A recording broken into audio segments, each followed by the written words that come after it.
अभी हाल ही में हरियाणा के अंदर लोकल बॉडीज के चुनाव हुए हैं, नगर निकाय संस्थाओं के, और वो चेयरमैन का चुनाव था सांपला नगर पालिका का।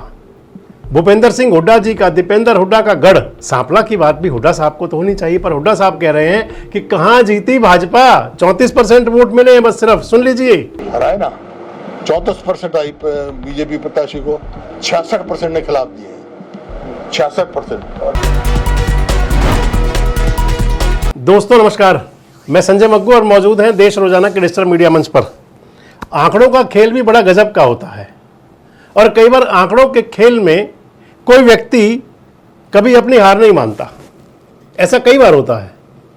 अगर मान लो किसी व्यक्ति के, किसी छात्र के, परीक्षार्थी के परीक्षा में नंबर कम आ जाए, कंपार्टमेंट आ जाए, तो वो कहता है कि देखो इतने क्वेश्चन मैंने कर लिए थे पूरे, ये नहीं हुए थे तो क्या करूं। बहुत बहाने हुआ करते हैं, बहुत तरीके हैं। अभी हाल ही में हरियाणा के अंदर लोकल बॉडीज के चुनाव हुए हैं, नगर निकाय संस्थाओं के। इस चुनाव के अंदर कांग्रेस पार्टी के लिए बहुत विपरीत परिस्थिति रही। 3 नगर निगम के चुनाव थे मेयर के लिए, तीनों चुनाव कांग्रेस पार्टी हार गई मेयर के चुनाव में, और अच्छे खासे मार्जिन से हार गई। एक चुनाव नगर परिषद का था, कांग्रेस ने सिंबल पर लड़ा था, वो भी कांग्रेस हार गई। लेकिन एक चुनाव बड़ा इंपॉर्टेंट था इसके अंदर, नगर पालिका के चेयरमैन का, और वो चेयरमैन का चुनाव था सांपला नगर पालिका का। भूपेंद्र सिंह हुड्डा जी का, दीपेंद्र हुड्डा का गढ़। हुड्डा साहब खुद वहां से सबसे बड़े नेता हैं हरियाणा के, और रोहतक उनका गढ़ है। सांपला पूरी तरह से ग्रामीण अंचल बेस्ड एरिया है। इधर दीपेंद्र हुड्डा जी वहां से सांसद हैं। गढ़ी, सांपला, किलोई, ये सीट है उनकी, विधानसभा सीट भी, यानी कि अपना एरिया था। भारतीय जनता पार्टी का कैंडिडेट जो थे प्रवीण कोच, वहां पर चुनाव जीत गए, पर हुड्डा साहब कह रहे हैं कि मैं तो ना मानूं, नहीं मान रहे जीतना उनका। कह रहे हैं कैसे जीत गए।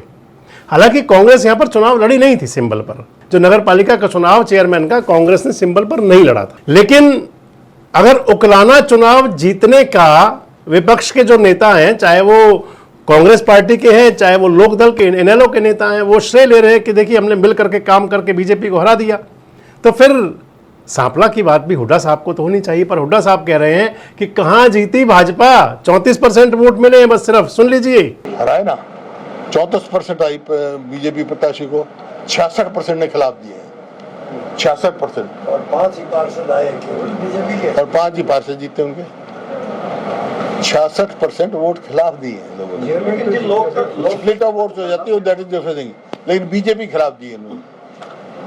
सवाल ये, बीजेपी को तो कुछ 34% वोट मिली है, नहीं इस तरह, और वो भी हमारा ही गया हुआ था, हमारे कुछ साथी चले, कोई खास बात नहीं।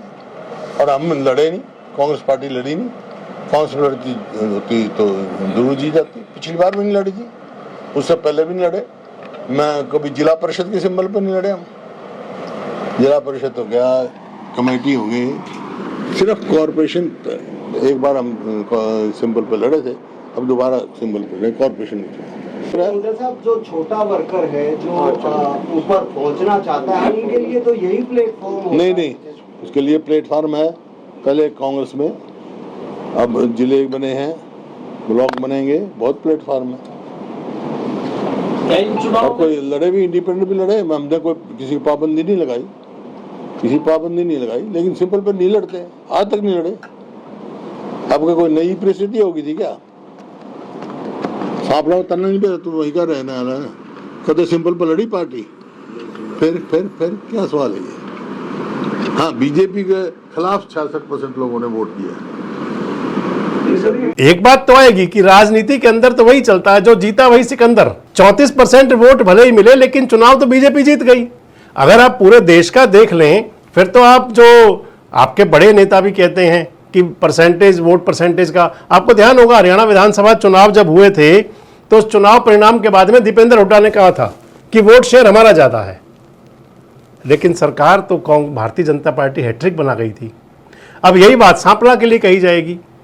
हुड्डा साहब तो भले ही कह रहे हैं कि 34% वोट मिले, लेकिन चेयरमैन तो बीजेपी का हुआ, और वो व्यक्ति हुआ जो कभी कांग्रेस में भी रहा करता था। कृष्णमूर्ति हुड्डा साहब के नजदीकी भी रहे हैं, कभी कभी कांग्रेस में रहे हैं, आजकल भाजपा में हैं।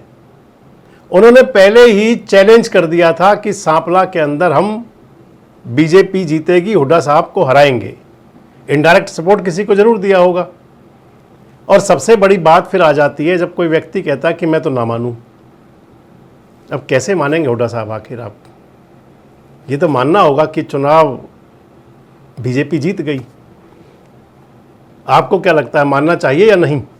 कमेंट बॉक्स में जरूर बताएं। जुड़े रहें हमारे साथ, देखते रहें देश रोजाना। सब्सक्राइब करें देश रोजाना के YouTube चैनल को और नई वीडियो की नोटिफिकेशन पाने के लिए बेल आइकन जरूर दबाएं। अगर आप ये वीडियो फेसबुक या इंस्टाग्राम पर देख रहे हैं तो पेज को लाइक और फॉलो जरूर करें और ज्यादा से ज्यादा शेयर करें।